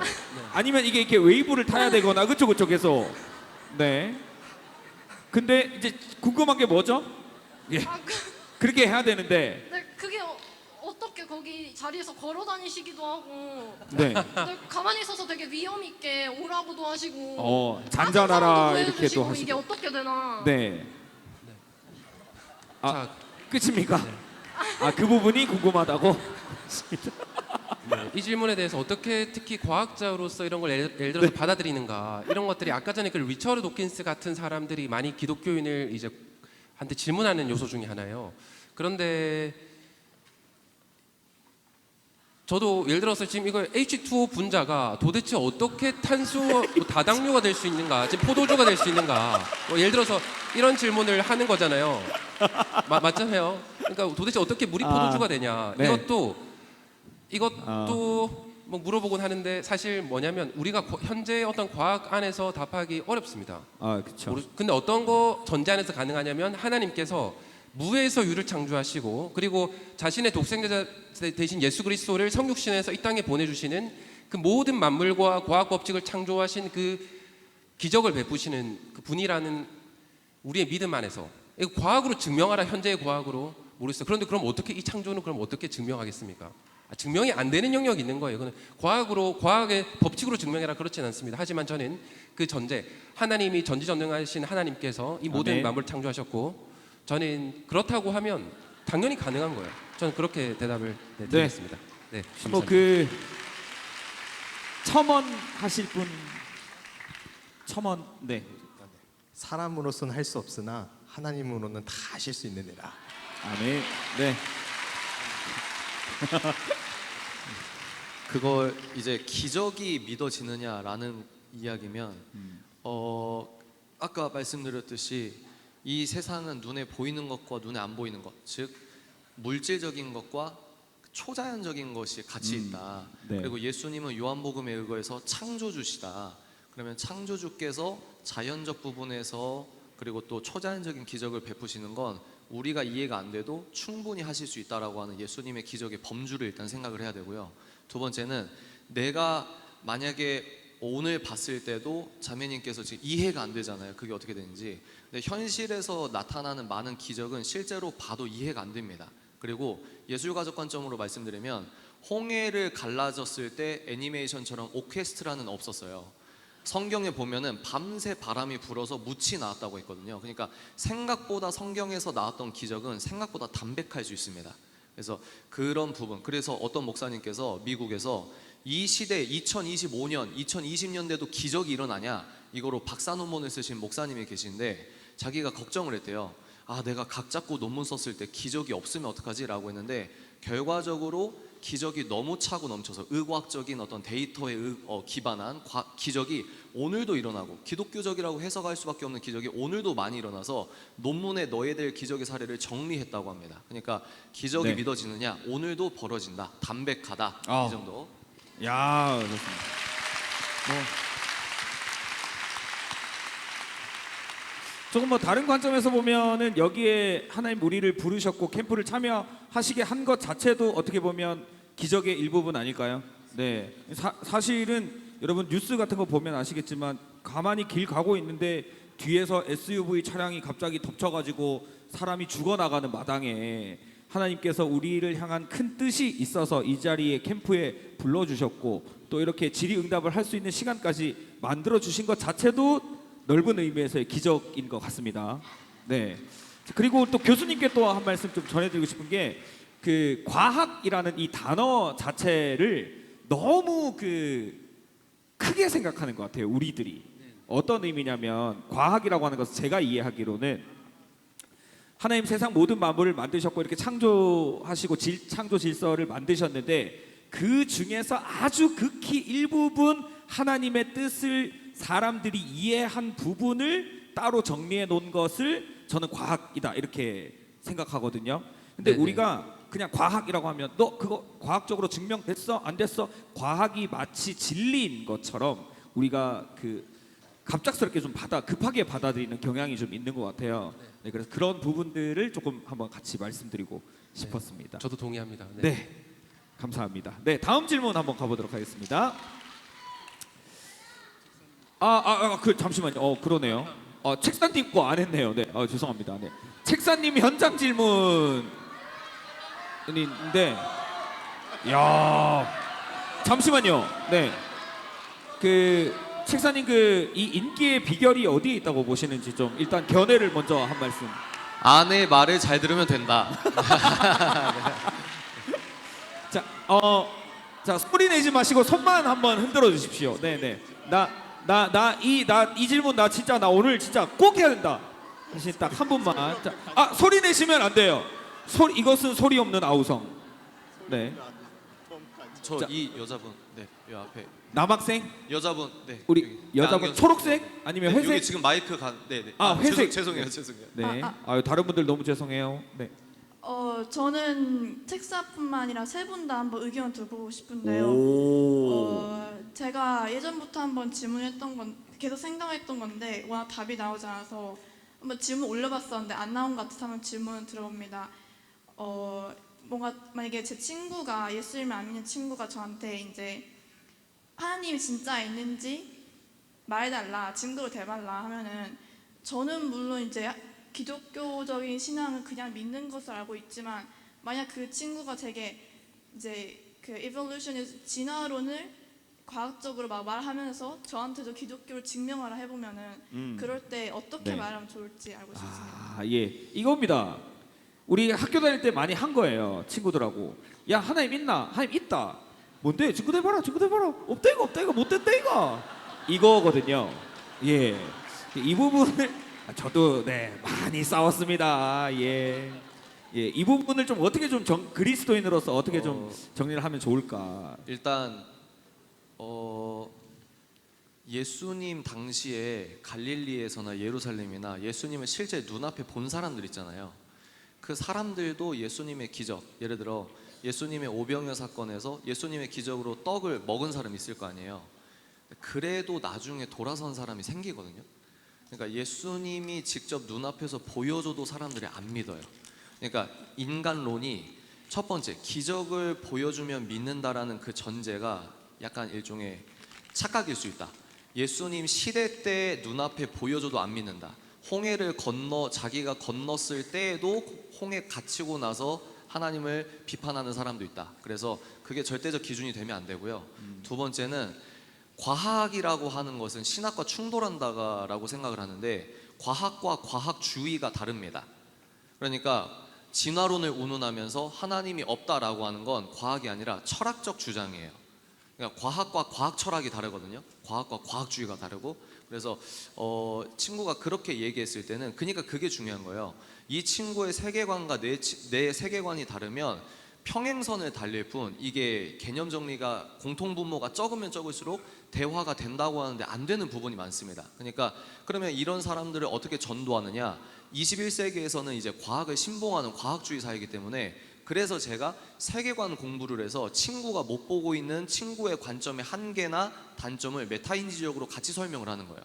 그리고 궁극적으로 세 번째 전도의 궁극적인 그거는 물론 하나님께서 이 사람을 구원하시지만 이 친구가 나와 논쟁해서 예수 안 믿는다 모욕하고 이럴지 몰라도 결국은 그 친구가 자매님의 어떤 생활적인 부분에서의 어떤 기독교의 향기가 나오면 나올수록 당시에 내 눈앞에 사라지고 졸업해서 이제 얘를 안 봤다 할지라도 이 사람의 마음의 잔상에 자매님의 신앙생활은 남아있을 수 있어요.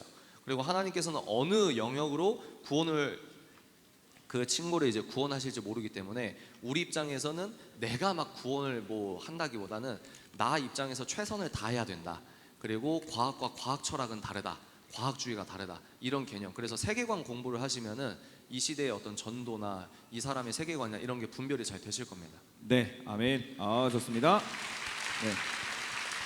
또 답변을 좀 더 한 분만 더 하실까요? 그럼 두 분 중에서 한 분만 양보를 좀 하시고. 하나는 이성만으로는 설득하기 굉장히 어렵다라는 거는 우리가 하나 짚고 넘어가야 되고요. 아무리 똑똑한 사람도 성경 못 받아들이는 사람 많습니다. 두 번째는 그 진화가 저는 진화 거의 신앙이라고 생각하거든요. 진화 신앙 나름대로 그 비판점들을 많이 살펴봤는데 그런 점들을 그리고 시간을 저는 그런 친구가 있어요. 친한 친구인데 무신론자예요. 지금도 그런데 교회 몇 번 따랐는데 무신론자긴 한데 그 친구가 진화론에 저희가 각 잡고 토론을 몇 번 했거든요. 그런데 그 친구가 진화론의 허점들을 이해를 다 하더라고요. 아 굉장히 이거 거의 믿음 같은 것 중에 하나구나. 근데 나는 하나님을 안 믿으니까 난 진화론을 그냥 믿을래 이렇게 됐어요. 그런데 그 진화론의 허점이라도 있잖아요. 우리가 좀 설득이 돼야 돼요. 충분히 가능합니다. 그래서 그 친구를 정말로 전도하고 싶다. 이 친구에게는 하나님을 믿는데 신앙의 다가서지 못하는 벽이 진화론이 너무 크다. 그러면 있잖아요. 시간을 잘 얘기해서 또 관계를 잘 쌓고 해서 그거의 허점들을 알려주고 제 강의 중에 과학주의와 진화론에 대한 강의가 있어요. 그걸 한번 좀 보시면 좋겠다는 생각을 합니다. 네, 감사합니다.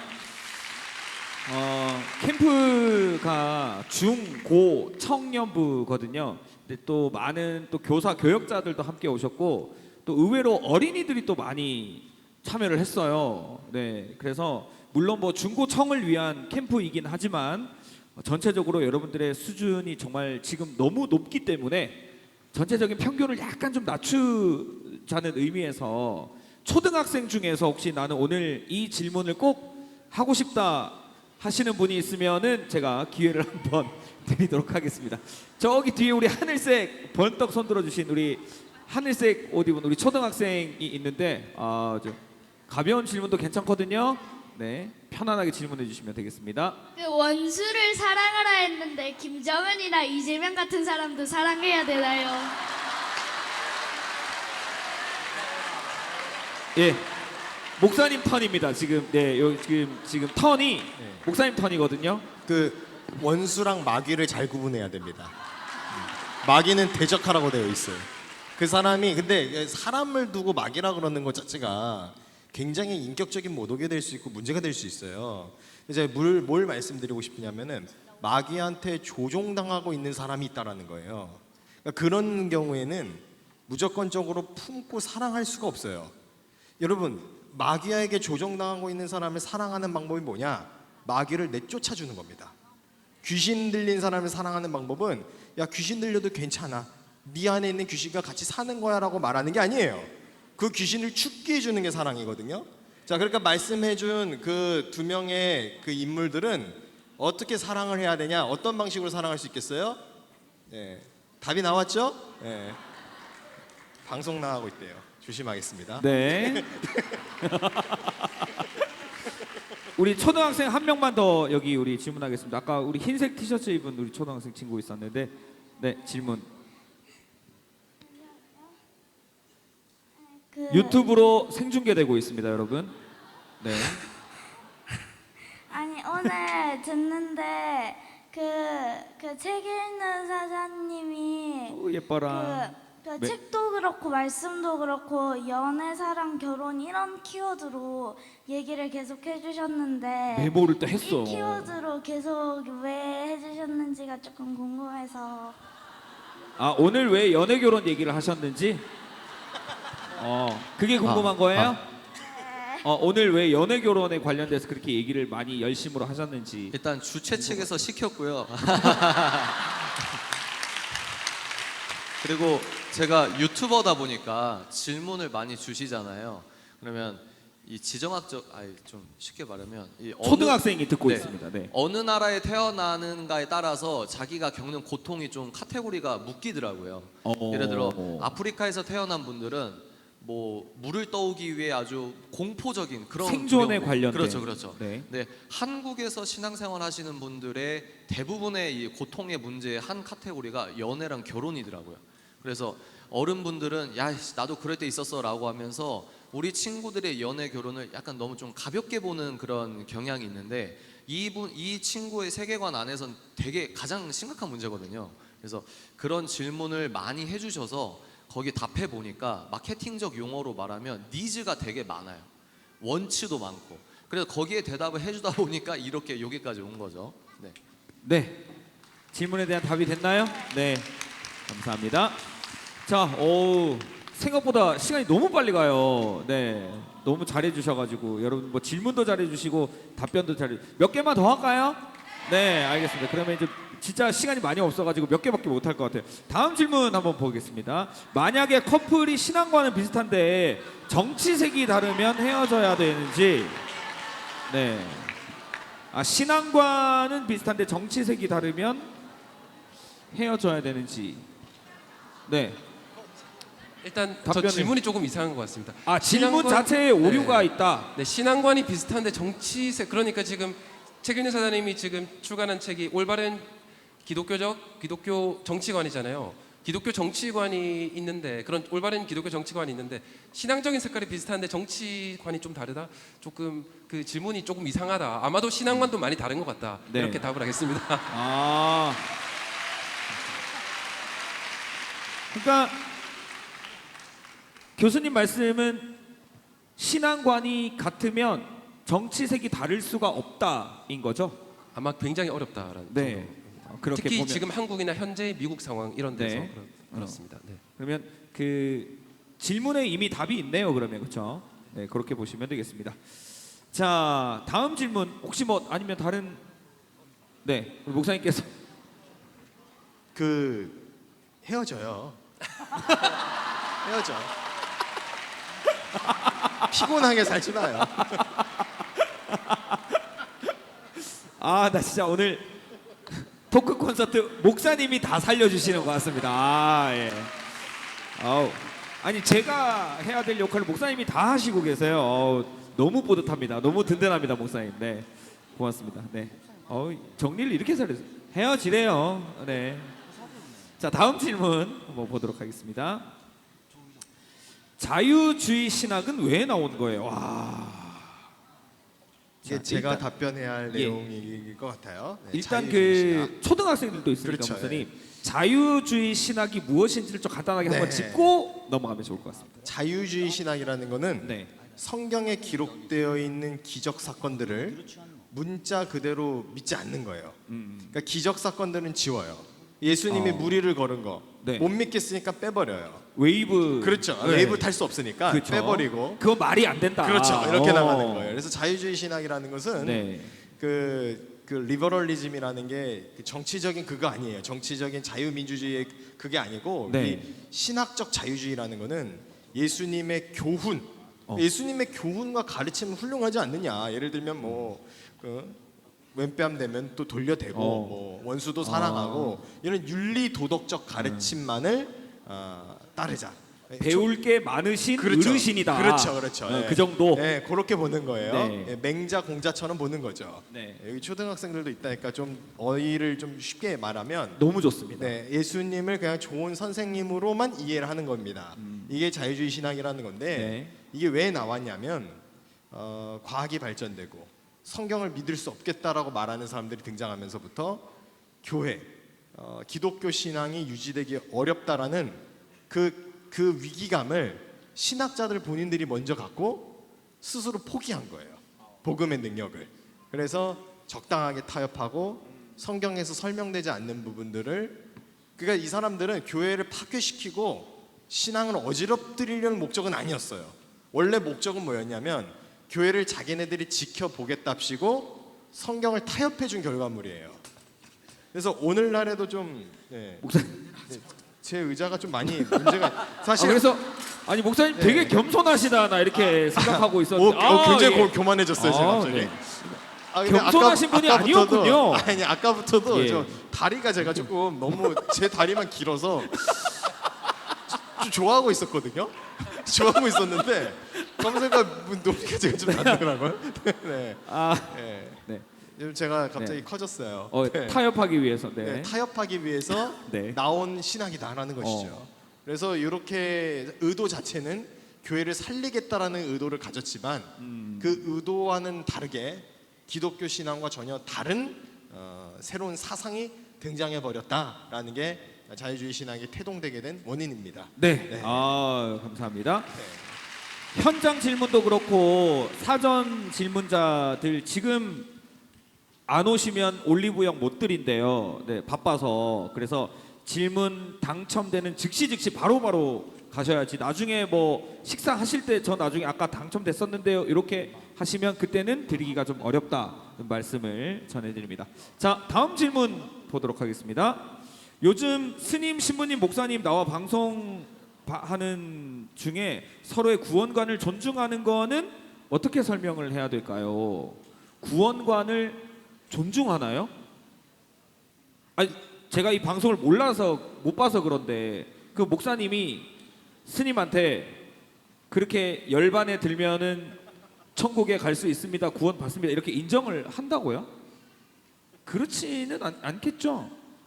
그렇지 않나요? 방송에서 네. 목사님들 이렇게 세상 방송에 출연한 목사님들 제가 아는 분들이 계셔서 좀 여쭤봤어요. 네. 도대체 그 승려랑 신부랑 나와가지고 뭐 할 얘기가 뭐 있냐?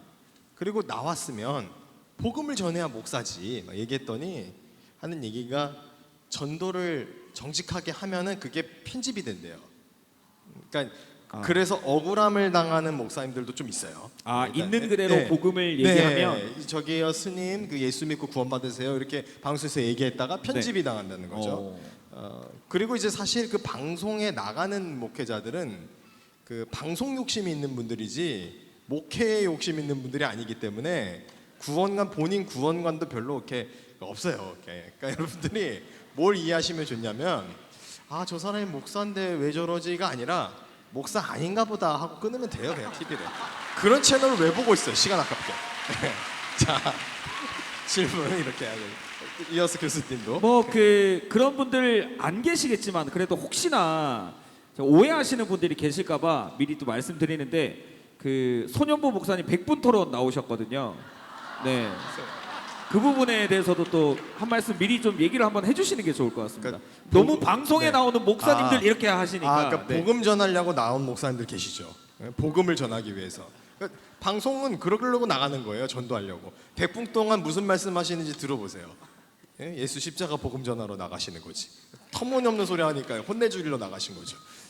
그래서 이제 방송마다 다를 수 다르다. 있다. 네, 방송마다 예. 다르다. 그러니까 예. 이게 뭐 예를 들면은 중이랑 신부님이랑 나와가지고 희덕대고 노는 거 있잖아요. 그건 뭘 보세요, 그거를. 뭘 건질 게 있다고.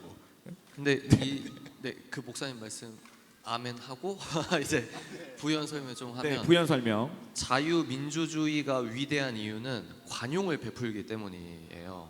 그래서 우리에게는 종교의 자유가 있어서 타종교인도 자기가 이게 옳다라고 믿을 수 있는 그런 선택, 그리고 그걸 우리가 존중하고 관용을 베푸는, 그게 우리 사회잖아요. 그래서 예전에는 이제 한국식으로 말하면 중세시대 때는 우리 도지사가 천주교인이에요. 그리고 새로 바뀐 도지사가 개신교예요. 그러면 공직자의 종교에 따라서 전쟁이 일어나고 이게 너무 소모적이니까 이제 그러면 개개인의 종교와 공직자가 뭘 믿든 이걸 별개로 하자 이러면서 우리 인류 역사를 보면은 이제 관용을 왜 베풀어야 되는지, 너 하나님이 가톨릭 하나님이 맞냐 개신교 하나님 맞냐 피 터지게 싸워보자 이러다가 30년 전쟁, 베스트팔렌 조약 이렇게 쭉 가거든요. 그랬을 때 우리 사회가 자유민주주의고 관용을 베푸는 것이구나, 종교의 자유를 인정하는 곳이구나. 그러면 여기서 기억하셔야 될 게 그 종교의 자유라고 하는 일종의 어떤 관용이죠.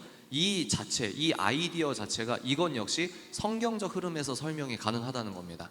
그래서 목사님 말씀하신 것도 너무 아멘이고, 여러분들도 또 동시에 그렇기 때문에 아까 제가 오전에 말씀드렸듯이 기독교인의 상대성만 인정을 안 한단 말이에요. 그래서 여러분들이 근데 왜 나에겐 관용을 안 베풀까라고 하는 그런 의구심에서부터 유의미한 어떤 지적인 탐구가 시작될 수도 있다고 봅니다. 네, 아멘. 네. 여러 가지 형태로 답변이 나오고 있습니다만 결국 우리가 가는 건 오직 성경, 오직 예수 그리스도인 것은 분명한 것 같습니다. 네, 저희가 준비한 시간이 2시 50분까지입니다, 여러분. 네. 근데 혹시 여러분이 원하시면 그래도 토크 콘서트잖아요. 네, 콘서트니까 그래도 앵콜 질의응답을 좀 진행을 할까요, 여러분? 네. 혹시 쉬는 시간 필요 없으세요? 조금 더 하고 쉬는 시간 조금 뒤로 미룰까요? 여러분이 원하시면 그렇게 하겠습니다.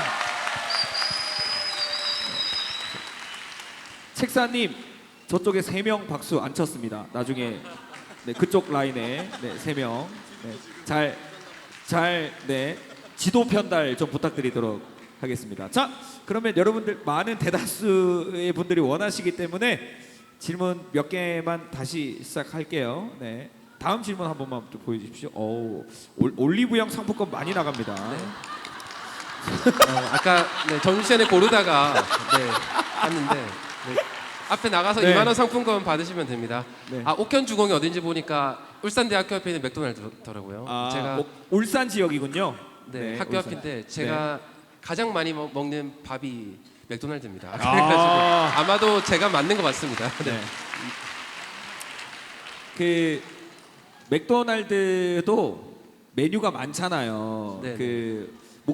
저 교수님께서 추천하시는 뭐 꿀조합 또는 뭐 꿀팁 이런 거 있으면은 하나 추천해 주시면 뭐 이 버거에 뭐 밀크쉐이크라든지 뭐 이런 거 하나, 아니면 좀 제일 즐겨 드시는 이런 거 있으면 하나 좀 알려주시면 저도 따라서 먹고 똑똑해질 것 같은 느낌이, 그냥 왠지 느낌적인 느낌이. 네, 저는 할인 쿠폰이 주는 대로 일주일마다 이게 할인 쿠폰 종류가 바뀌거든요. 네. 그래가지고 할인 쿠폰과 맥 런치 할인 이런 거 있을 때마다 너무 많이 먹다 보니까 약간 질려가지고 이제 돌아가면서 그냥 무조건 먹습니다. 특별하게 좋아하는 건 없습니다. 네. 갑자기 무슨 광고처럼 됐는데, 네. 근데 어플에 보면 이게 그 주마다, 왜냐하면 저도 자주 가거든요. 네. 그래서 주마다 이렇게 뭐 34% 뭐 이렇게 네네. 깎아주는 게 있어요. 메뉴 바꿔가면서. 네. 그래서 교수님이 주로 그런 걸 많이 드시나 봅니다. 네. 네, 맞습니다. 그래도 하나만 해주시죠, 메뉴. 1955 버거 세트가 케첩이 들어갔는데 생각보다 맛있더라고요. 네. 자주 먹는 것 중에 1955 하나입니다. 버거. 네. 어떻게 콜라는 제로로? 네, 최근에 제로로 바꿔서 먹고 있습니다. 제로. 네. 제로에 1955. 네, 조합을 자주 드신다고 합니다. 네. 본인이 가신 게 맞죠, 그러면? 네, 맞습니다. 한 네. 100번은 간 것 같으니까 아마 그 중에 아마 저였을 것 같습니다. 네. 혹시 교수님 다음에 맥도날드에서 뵈면 아는 척 하면은 혹시 어떻게 세트라도 제가, 하나? 네, 사겠습니다. 네. 할렐루야. 아는 척 해주세요. 예. 고맙습니다. 꼭 인사하십시오, 여러분. 네, 꼭 인사하십시오. 자, 다음 질문 한번 볼게요. 왜 기성세대들은 문화 예술인을 존중할 줄 모르는 건가요? 연주자, 반주자는 무보수로 하는 것이 당연하다.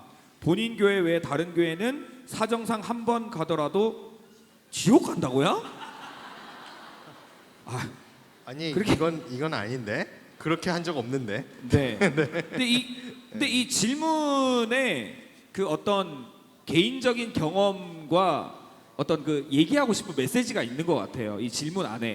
네, 그래서 이 부분들을 조금 우리 목사님께서 한번 이게 이제 답변해 주십시오. 기성세대라 했는데 교회 안에 목회자가 반주하고 있는 헌신하고 있는 사역자, 문화예술 사역자에 대한 예우에 대한 문제인 것 같거든요. 네. 이제 제가 이런 경우를 못 봐가지고 지금 예우를 철저히 하죠. 사실은 전공자면 예우를 해요.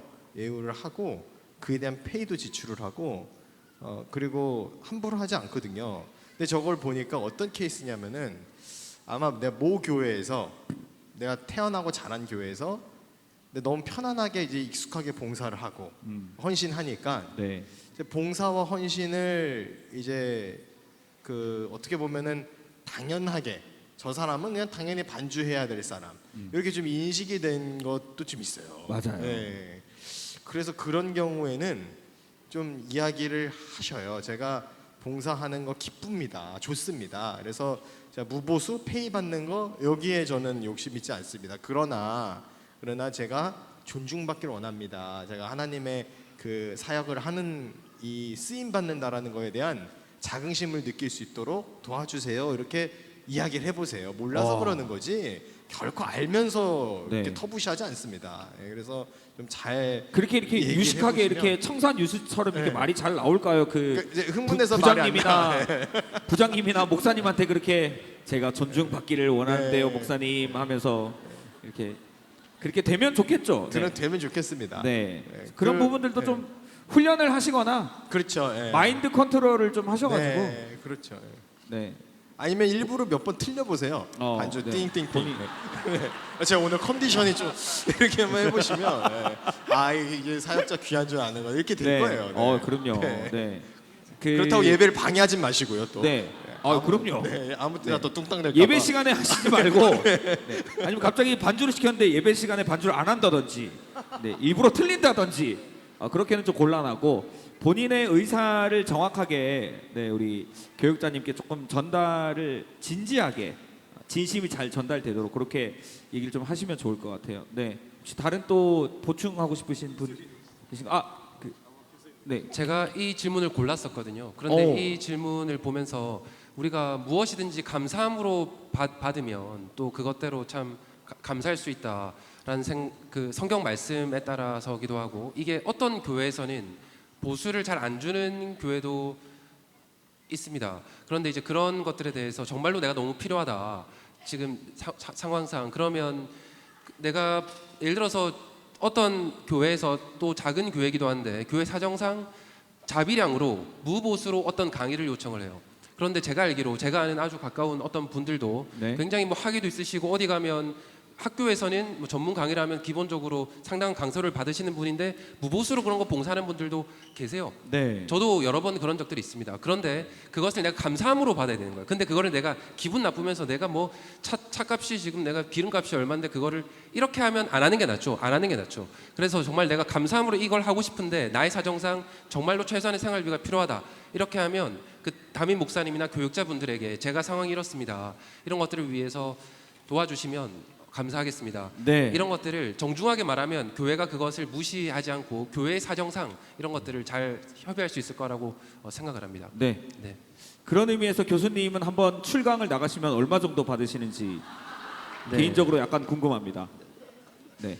학교에서는 보통 학교 제 전문 강의로 가면 보통 일반적으로 요즘에 공대 교수님들이 50만 원 정도를 받는 게 표준입니다. 50만 원. 오. 일단 그 정도로만 대답드리겠습니다. 네. 또 공개하기 어려운 정보까지 공개해 주셔서 감사합니다. 네. 책사님도 혹시 문화예술인으로서 네. 하실 말씀이 있으실 것 같아요. 만약에 제가 목회를 하면 너무 잠시만요. 지금 목회자분들 있잖아요. 여기 본당 안에 계시는 목회자 우리 목사님들, 목회자분들은 지금 새가족실로 가셔서 우리 소년보 담임 목사님과의 만남 지금 진행되거든요. 3시부터. 네, 원래 2시 50분에 마칠 예정이었는데 3시부터 진행될 예정이라서 지금 자리 세가족실로 이동해 주시면 감사하겠습니다. 네, 네. 죄송합니다. 저는 그 엔지니어들부터 엔지니어 분들까지도 은혜를 받아야 된다라고 생각을 해요. 그래서 제가 그때 기독교 문화사역 세미나에 그때 참여한 적이 있는데 어떤 분께서 그런 질문을 했어요. 내가 세상에서 받으면 이 페이를 받는데 내가 이거 깎고 교회 왔다. 나는 네. 이걸 더 하고 싶어서 왔는데 네. 교회 대우가 도저히 뭐 자존심 문제가 아니라 내가 여기에 장기적으로 지속할 수 없게 해서 내가 그게 고민이다. 이런 문화 예술인만이 갖고 있는 그런 애환이 있거든요. 그래서 네. 교회 사정마다 다르고 천편일률적으로 할 수는 없겠지만 이분들의 생계를 보장하는 것도 이웃 사랑이다. 전 그렇게 생각을 해요. 그래서 네. 그런 부분에 이제 균형, 이 송 교수님, 목사님 말씀 그리고 또 하나의 균형을 말씀을 드리면 이분들을 무조건 막 다 챙겨주라 이런 건 아니겠지만 이 분들도 직업적인 전문성을 갖고 있기 때문에 이 시대가 맞춰지는 부분에서는 엇비슷하게 따라가야 되는 부분도 있다. 네, 이런 말씀을 드립니다. 네. 네, 아멘. 뭐 개인적인 얘기를 좀 한번 드리자면 저도 레크레이션 진행한 지 한 25년 됐거든요. 근데 제가 또 상처받은 적이 한 번 있어요. 근데 언제냐면 그 캠프 이렇게 시간 계획표 짜잖아요. 근데 이제 빈 시간이 한 2시간 있었던 거예요. 근데 뭐 할까 뭐 여러 가지 의견이 있는데 야, 할 거 없으면 남재동 집사 불러. 그냥 갖다 시켜. 이렇게 회의를 하신 거예요. 기분이 상당히 안 좋더라고요. 네, 그래서 그런 부분들도 우리 물론 요청할 수 있죠. 할 수 있는데 말씀하신 것처럼 존중하는 마음으로 부탁하는 마음으로 그렇게 얘기를 또 해주시면 받아들이는 사람도 또 차이를 그만큼 느낄 수 있거든요. 그래서 혹시 다른 분들 이렇게 또 문화 예술인들 우리 초청하실 때 존중하는 마음으로 함께 해주시면 대단히 감사하겠습니다. 이제 진짜 시간이 다 됐어요. 네, 그래서 마지막으로 오늘 소감 어떠셨는지 또 좀 들어보고 싶고 그리고 또 내일까지 저희가 캠프 진행하거든요. 이제 만 하루가 지금 조금 덜 남았는데 남은 캠프 기간 또 응원하는 마음으로 우리 참여자들 위해서 한 말씀씩 하시고 마무리하겠습니다. 네. 여러분 너무 고생 많으시고 앉아 있는 것도 일이거든요. 네, 여러분들 내일까지 잘 참석하시고 제가 여러분께 궁극적으로 부탁드리고 싶은 건 이겁니다. 예수님을 진지하게 만나기를 정말 진지하게 두드리기를 그래서 우리 모두 함께 예수님과 더 가까워지는 그런 사람들이 되었으면 좋겠습니다. 네. 아멘. 고맙습니다. 네. 질문 중에 그런 질문이 있었는데 제가 어제 강의 자료도 그렇고 그런 걸 어디서 구할 수 있거나 받을 수 있냐 이런 게 있는데 저는 제가 하는 강의 자료 모든 거를 요청하시는 분들한테 다 PDF, PPT 원본으로 다 드립니다. 제 메일 주소가 학교 홈페이지 오면 들어와 있는데 자주 확인하니까 보시면 필요하신 분은 언제나 어떤 주제든지 제가 가지고 있는 거는 다 드릴 수 있고요.